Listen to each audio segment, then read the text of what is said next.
Hello, lovely viewers, and welcome to episode 9 of the intersection of punk music and queer identity. Today, we will yet again be going back in time to the origins of punk to explore the contributions of Jayne County. I really wish I had known more about her when I first started my thesis, but one of the unfortunate things is that she was referred to by her birth name in many of the punk oral history books that I was looking into. It was hard to get an understanding of her place and everything when she was constantly discussed through a cis-het lens, and it's time to change that. Jayne made her mark in every avenue of queerness and punk I've covered so far. She was a Warhol star in the Factory days. She's a Stonewall veteran, there for the riots that changed everything for queer liberation.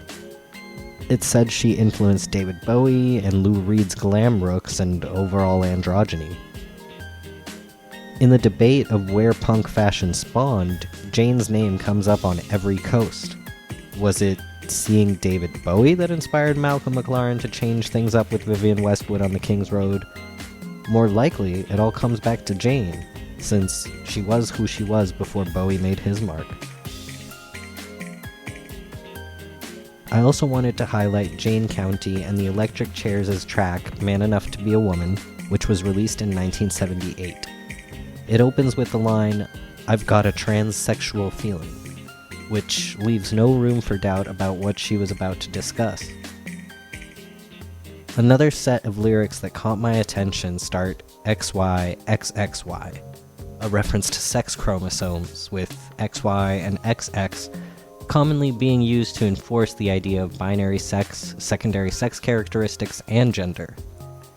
But as Bill Nye says, we see more combinations than that in real life, and even with people with just 2 sex chromosomes, hormones can vary wildly, so can anatomy. What makes someone male or female isn't so clear-cut.